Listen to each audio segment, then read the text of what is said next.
اور پھر عیسیٰ علیہ السلام جو تھے وہ ان کی پیدائش پہ بولا، نصارہ کو قرآن میں اللہ تعالیٰ اس طرح ڈیبیٹ کرتے ہیں کہ تم عیسیٰ کی پیدائش کو جو ہو سمجھ رہے ہو کہ عیسیٰ کیسے پیدا ہو گیا، بڑا یونیک وداؤٹ فادر پیدا ہو گیا، تو وہ جو ہے ہمارا گاڈ ہے just because he is born without a father. تو پھر ابراہیم تو آدم علیہ السلام کو کیا سمجھتے ہو جو کہ ماں اور باپ کے بغیر پیدا ہوئے ہیں، ان کو کیسے دیکھتے ہو؟ تو اللہ تعالیٰ نے باقاعدہ آرگیومنٹ ہمیں سکھایا کرنا کہ پھر جب عیسائی یہ بات کر رہے ہوں، کرتے ہیں عیسائی کہ بھئی یہ باپ کے بغیر پیدا ہوئے ہیں تو موت ذاتی نبی ہیں ہمارے، تو یہ تو خدا ہیں، تو اللہ تعالیٰ کہتے ہیں پھر آدم علیہ السلام کو دیکھو، وہ تو ماں اور باپ کے بغیر کے پیدا ہوئے،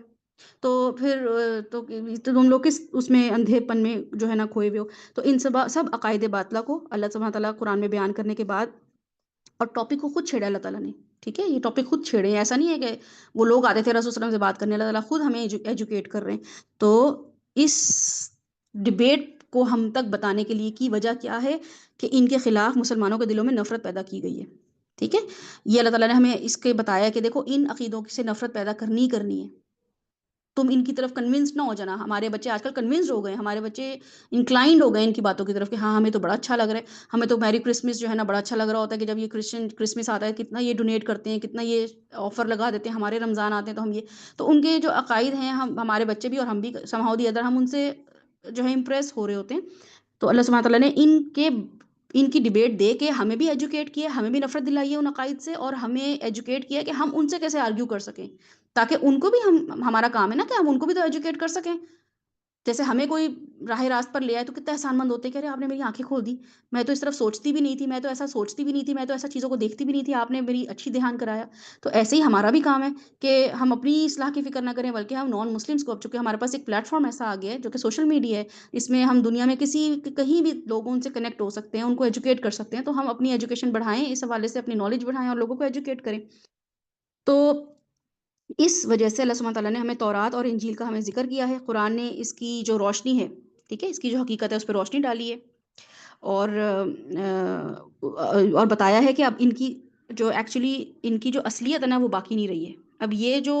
باتیں کر رہے ہیں یہ اپنے اون پہ کر رہے ہیں، ان کے پاس کوئی دلیل ہے تو ان سے کون لے کر آئیں۔ ان کے جو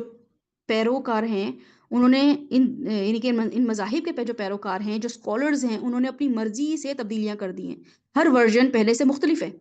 اگر آپ ان کی یہودیوں کی کتاب نکال لیں، عیسائیوں کی کتاب نکال لیں، تو ہر ورژن پہلے سے مختلف ہے، جبکہ ہمارا قرآن آپ نکال لیں، آج سے 10 سال پہلے والا ورژن نکال لیں، آج سے 20 سال پہلے والا ورژن نکال لیں، it is almost same. Almost same کا مطلب ہے کہ اس میں یہ تو فرق ہوگا، یعنی کہ تفسیر بھی ہم بتاتے ہیں کہ بھئی یہ مولانا مودودی کی تفسیر ہے، بھئی ڈاکٹر سعد احمد کی تفسیر ہے، یہ جو ہے نا یہ تفسیر ابن کثیر ہے، یعنی کہ یہ تفسیر کا مطلب ہے کہ اس پہ میری کمنٹری ہوئی ہوئی ہے، اس پہ اس انسان نے اس طریقے سے جو ہے نا انٹرپریٹیٹ کیا ہے قرآن کی ان آیات کو، اس کو ایسے اپنے معاشرے کے حساب سے بتایا ہے۔ جیسے آج کل کے لیٹسٹ اسکالرز ہیں نا، جب وہ ہمیں بتا رہے ہوتے ہیں کہ بھئی آج کے زمانے میں اس آیت کو کیسے عمل کریں گے، بٹ کوائن کو کیسے دیکھنا، بٹ کوائن نہیں ہے قرآن میں کہیں بھی مینشن، لیکن آج کل کے اسکالرز اس کی تفسیر کرتے ہیں کہ بھئی ہمارے پاس یہ جو ہے نا دلیل ہے قرآن میں۔ تو بالکل ایسے ہی تفسیر ابن کثیر ہے یا مولانا مودودی ہیں، انہوں نے جیسے جماعت اسلامی کی جو بنیاد رکھی تو انہوں نے بتایا کہ پولیٹکس میں آنا بہت ضروری ہے، پولیٹکس میں آپ نہیں آئیں گے تو آپ دین نافذ نہیں کر سکیں گے۔ ڈاکٹر سارہ احمد انہوں نے خلافت کو اپنا وہ بنایا مشن، انہوں نے اس پہ پوائنٹ آف ویو اپنا رکھا، تو یہ ان کی تفسیر ہے، یہ اللہ کا کلام نہیں ہے، اللہ کا کلام جو 1400 سال پہلے تھا ایز از آج بھی وہی ہے۔ اور آپ دیکھا کریں آپ کا جو مصحف ہے، جو آپ کے پاس کتاب ہوتی ہے قرآن کی، اس کے آخر میں لکھا ہوا بھی ہوتا ہے کہ یہ اتنی اتنی جگہوں سے پروف ریڈنگ ہو کر اس کی آئی ہوئی ہے، تو تحریف ہو ہی نہیں سکتی ہماری کتاب میں الحمدللہ، ٹھیک ہے۔ تو باقی کتابوں کے بارے میں کوئی کہہ سکتا کلیم، یہ لوگ خود ہی نہیں کرتے، یعنی کہ یہ لوگ خود بھی کلیم نہیں کرتے ہیں کہ ہماری کتاب جو ہے نا وہ سیم ہے، ان کی اتنی چینجز ہوئی ہوئی ہیں، ان کے فارمیٹ میں بھی، ان کے انٹرپریٹیشنز میں بھی، ان کے جو بھی الفاظ ہیں اللہ کے وحی جو ہے اس میں بھی چینجز آئی ہوئی ہیں۔ تو اس طرح قرآن مجید نے تمام فرقوں کے شک و شبہات میں دین اسلام پر جو اعتراضات لوگ کرتے تھے نا، دین اسلام پر بھی قرآن پہ بھی، اس کے اعتراضات کا جواب خود دیا ہے قرآن نے، ہمیں خود سے کریٹ کرنے کی ضرورت نہیں ہے، بس ہمیں ایجوکیٹ ہونا ہے، ہمیں پتہ تو چلے اللہ تعالیٰ کیا بتا رہے ہیں، تو ہمیں اس کا جو ہے وہ پتہ چل جائے گا کہ آرگیومنٹ کیسے کرنا ہے۔ اور پھر ان کے جو مسلک ہیں، ان کے جو معاملات ہیں، ان کو اللہ سبحانہ تعالیٰ نے ہمارے سامنے ریجیکٹ بھی کیا ہے، اور کہا ہے کہ تمہارا خدا سب کیسے، جیسے وہ لوگ کہتے ہیں نا تمہارا خدا سب کیسے مینج کر سکتا ہے، یہ سوال آیا ہے قرآن میں، ان لوگوں نے ڈیبیٹ کی ہے، اللہ تعالیٰ بتاتے ہیں کہ نان مسلمز یہ کہتے ہیں کہ تمہارا خدا اتنے سارے کام کیسے کر سکتا ہے، تو پھر ہمارے پاس کون سی سورہ اللہ تعالیٰ نے نازل کی، قل هو اللہ احد، یا رسول صلی اللہ علیہ وسلم کہہ دیجئے کہ میرا رب کون ہے، احد، یونیک ہے، وہ ہے ہی نہیں ایسا جیسے تم سمجھ رہے ہو کہ خدا ہو سکتا ہے، جیسے تم سمجھ رہے ہو کہ کوئی نظام سنبھال سکتا ہے، اٹس ناٹ لائک دیٹ، اللہ سبحانہ وتعالی از احد، واحد نہیں استعمال کیا اللہ سبحانہ تعالیٰ نے، بلکہ کہا ہے احد، احد کا مطلب جو ہوتا ہے عربک جو ڈکشنری ہے اس میں اس کا مطلب ہے کہ یونیک، بس ایک ایسا ہونا جیسا کوئی اس کی نہ مثال ہے نہ کوئی اس کی، اور پھر آگے قل هو اللہ احد اللہ الصمد لم یلد ولم یولد، وہ پوری اس کی ایکسپلینیشن میں آتا ہے. تو احد کا ہی لفظ جو ہے نا وہ اللہ تعالیٰ کہہ رہے ہیں ان کو کہہ دیجئے کہ آپ جو یہ کہہ رہے ہیں نا کیسے مینج کر سکتا ہے، تو میرا رب یونیک ہے. اور یہ ہم دنیا میں بھی کہہ رہے ہوتے ہیں، کوئی آ کے ہمیں کہتا ہے نا ارے آپ نے اتنی اچھی چیز کیسے بنا لی، یا آپ کی امی نے اتنا اچھا کھانا کیسے بنا لیا، تو ہم کہتے ہیں ہماری امی جو ڈفرنٹ طریقے سے بناتی ہیں نا، ڈفرنٹ ریسیپی کرتی ہیں. تو ہم یہ بتا رہے ہوتے ہیں لوگوں کو کہ آپ جو سوچ رہے ہیں نا کہ ایک ہی طریقہ ہے، ایک ہی طریقے پہ لوگوں کو جج کرنا، نہیں ایسا نہیں ہے. میری امی ذرا اور الگ طریقے سے کام کرتی ہیں، انہوں نے کسی اور سے سیکھا ہے یا ان کے پاس ان کے ہاتھ میں ٹیسٹ ہی اور ہے. تو اللہ سبحانہ تعالیٰ بالکل ہمیں ایسے سکھا رہے ہوتے ہیں کہ اگر آپ سے کوئی بحث مباحثہ کرے تو پھر آپ نے کیا جواب دینے ہیں. تو قرآن میں ہمارے پاس اس کے لاجکس ہمیں ملتی ہیں. اور پھر یہ کہ ہمارے پاس نیکسٹ جو چیز ہے نا وہ ہے کہ علم تذکیر بالاعلیٰ، ان شاء اللہ تعالیٰ وہ ہم اس فرائیڈے کریں گے. اور یہ اتنی خوبصورت جو آگے ہمارے پاس اس کی آتی ہے نعمتوں کو یاد کرتے ہوئے جو ہے نا ہم کیا کریں گے، تذکیر کریں گے اللہ کی نعمتوں کو یاد کرتے ہوئے جو ہیں وہ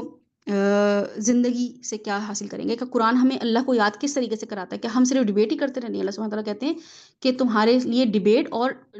تمہارے لیے میں نے ریمائنڈرز دیے ہوئے ہیں، اور وہ ریمائنڈرز ایسے نہیں ہیں کہ میں یہ کہوں کہ نہیں مجھے تو نہیں اس میں لاجک ملی، اور آپ کہیں کہ نہیں میں پاکستان میں رہتی ہوں تو مجھے تو نہیں، میں عرب کلچر دیکھا ہی نہیں، مجھے کیسے پتہ چلے گا، اور میں کہوں کہ ہاں مجھے تو نہیں پتہ چل رہا، میں تو افریقہ میں رہتی ہوں. اللہ سبحانہ تعالیٰ نے ایسی ایسی نعمتوں کا ذکر کیا ہے جو کہ آپ بیٹھے ہوئے، میں اپنی جگہ بیٹھی ہوئی ان نعمتوں کو پہچان کر سمجھ کر اللہ سے قریب ہو سکتے ہیں، اللہ کا ریمائنڈر لے سکتے ہیں. اللہ سبحانہ تعالیٰ نے وہ جو ہیں نعمتیں مینشن کی ہیں، ٹھیک ہے. ایسی کوئی نعمت نہیں کی جو کہ ایک امیر انسان کہے کہ بھئی میرے پاس جو ہے نا فراری ہے تو میں تو واقعی اللہ کی نعمت پہچان گئی، اور آپ کہیں کہ میرے پاس تو سائیکل بھی نہیں ہے میں کیسے پہچانوں. نہیں، اللہ سبحانہ تعالیٰ نے کوئی حجت چھوڑی ہی نہیں ہے کہ کوئی غریب امیر کالا گورا پڑھا لکھا جاہل کوئی بھی انسان جو ہے نا وہ یہ کہہ سکے کہ بھئی میرے پاس تو اللہ کی نعمت نہیں ہے. Every person is blessed. تو اس کی بلیسنگ سے اللہ سبحانہ تعالیٰ نے اس کو یاد کرایا ہے کہ کیسے پہچانا ہے. تو وہ کہاں ملیں گی بلیسنگز، وہ اللہ تعالیٰ خود قرآن میں بتاتے ہیں. یہ نہیں ہے کہ میں بتاؤں گی چیدہ چیدہ، کوئی ڈاکٹر آگے بتائے گا کہ بھئی اپنے آرگنز دیکھو اپنی آنکھ، نہیں، اللہ تعالیٰ خود مینشن کر رہے ہیں قرآن میں، اور بہت ہی امیزنگلی اس کو بتا رہے ہیں. تو ہمارے پاس وہ انشاءاللہ تعالیٰ نیکسٹ سیشن جو ہمارا ہوگا ہم اس میں یہ باقی کے جو ٹاپکس ہیں جس کے جو کہ اللہ سبحانہ تعالیٰ نعمتوں کا ذکر ہے، اور اس کے علاوہ جو ہمارے پاس قوموں کا زوال آتا ہے، ٹھیک ہے، اور وہ بھی کتنا امپورٹنٹ ہے. یعنی کہ قوموں کا زوال کے تھرو ہم جو ہے قرآن سے کیا سیکھ سکتے ہیں وہ ہمیں بتائیں گے اللہ سبحانہ تعالیٰ کہ ہمارے لیے کیا ریمائنڈر ہے. اور پھر موت اور بعد الموت، ٹھیک ہے، یہ ہمیں تین چیزیں ان شاء اللہ تعالیٰ ہم نیکسٹ سیشن میں ڈسکس کریں گے، جو کہ وینسڈے کو ہوگا. سیم ٹائمنگز جو ہماری چلی آ رہی ہیں اسی پہ ہم کریں گے سیشن. تو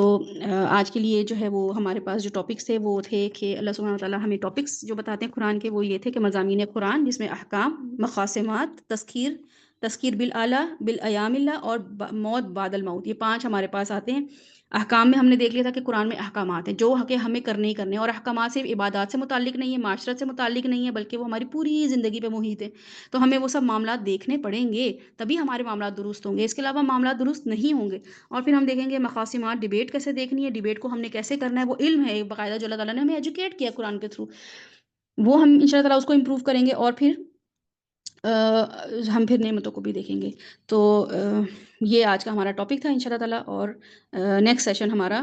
جو ہوگا وہ اسی کی کنٹینیوشن ہوگی. سبحانک اللہم و بحمدک نشہد ان لا الہ الا انت نستغفرک و نتوب الیک. السلام علیکم ورحمۃ اللہ وبرکاتہ.